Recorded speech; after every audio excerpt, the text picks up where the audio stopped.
my partner was flying in from San Francisco to meet me, and he's never been to Hawaii, so I contacted a girlfriend of mine from high school and asked her if she knew anyone that knows how to get out to the lava flow, Kilauea Volcano, and she said she does because her boyfriend's a photographer.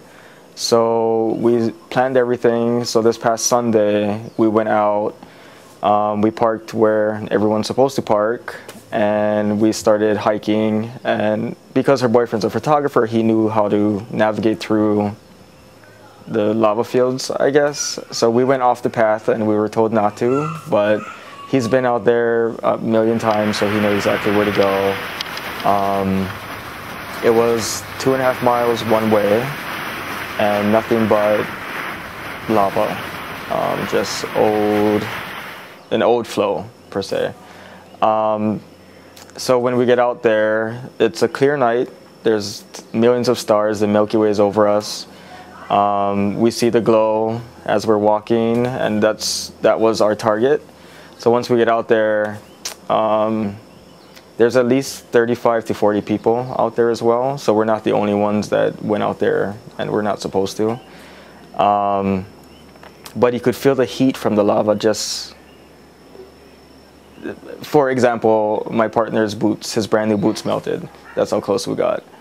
And at one point you could hear the crackling, you could see the steam coming out from the flow going into the ocean from the cliff. And there was a pop up on a higher piece of the flow coming down. And I asked them to watch up there because I think something's gonna happen. They wouldn't listen to me, and within 10-15 minutes, this brand new flow just popped out.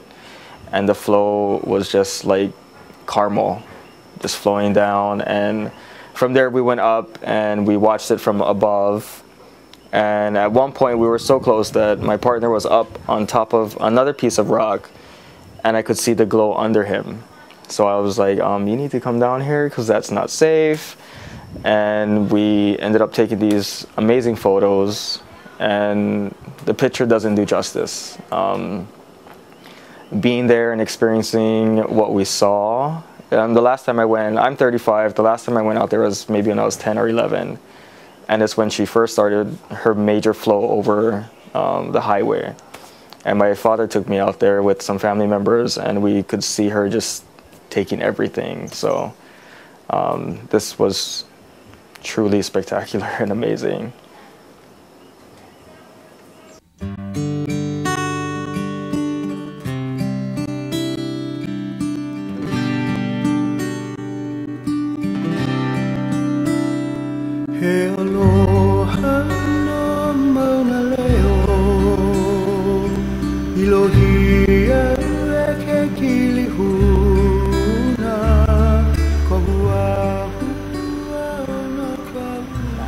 Is there anything else? Well, I don't know. I feel like, I mean, there's a lot of things that we can't grow on the mainland, but there's a lot of more things we can grow. We're still growing our gardens. Yeah, I think we're still, I think the thing I miss the most from the mainland are the stone fruits. I miss apricot and cherry and peaches. They're not the same anyways. You know when you were younger and you'd have to eat the peach and the apricot over the sink because it would drip all the way down to your elbows? You go to the farmer's market, you get it from the farmers. They're mealy and yucky now. Not from the farmer's market. Outbred them. Not. Okay, well, I just came from there and the peaches were awesome. There's the avocado tree. And I'm going to go over and look and see if there's any jackfruit started yet. Berries are... Can't eat it. No, I just, the colors, all the colors at once. There's a variegated one too, that the green leaves are green and white. I've seen that before. These all started from a plant at my other house. But I like this one. I think we have some I think I gave Shelby one, but if not, I can start it. in a little bucket at our house. Well, we all need to do some. What I want too, and I think, didn't you give us some of that vine that's growing on the side of the house? Well, no, there's another one, the orange.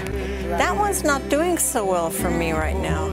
It's Taiwanese, what they call Taiwanese spinach. That's more like a succulent. Oh, no, maybe like, you mean this one. Well, I'll show you. You know the spicy oregano that I grow that is just crazy out of control, and it's actually much more like a succulent. It is a succulent. Than oregano. You know, it's not thin. It's called Cuban oregano. Well, they call it Greek oregano. I know. I've heard it called. I don't think it's Greek oregano. I think. Well, they call it down at the Maku'u market. She calls it Greek oregano when they sell it. Yeah, well, she gets confused. Doesn't matter. Doesn't matter. No, Greek, Cuban. I've heard it just as spicy oregano, but it's really It's good. succulent. You know, it's a plant. But is it a type of oregano? Oh, well, I don't know. Everybody calls it that. But the other thing we can eat. What about the we forgot. Well, it's red hibiscus. The flowers are used for the hibiscus tea, but it has kind of it's good to put in salads. It's kind of lemony. But it's all going down now. It'll come back out, I think, in the spring, and then I have tons of it around. This is a lilikoi, which is a passion fruit, or maracajao. Inside it's a whole bunch of seeds with a pulp wrapped around it. It's sweet and sour. They come in purple and in yellow. So this one is almost ripe. Red too. And yeah, the purple is sometimes red because it gets real red. And they grow in vines. They kind of take over. But they're real hard to get the juice out of. You have to kind of. Some places maybe they can grow them here. Microclimates, you can grow anything here, but you have to have an acre in that microclimate if you want to grow peaches or cherries. And supposedly they're coming out with some warm weather stone fruit trees too, and they hybridize them for places I'm like going to this grow that them. don't have enough chill in the winter to really set the buds and everything. But who knows what the flavor, I mean, I would wait to see what the reviews are. What's the point of the whole tree taking up space in your yard and then the flavor's not, I would just wait and see. I miss those things, but other than those things, we can pretty much grow anything.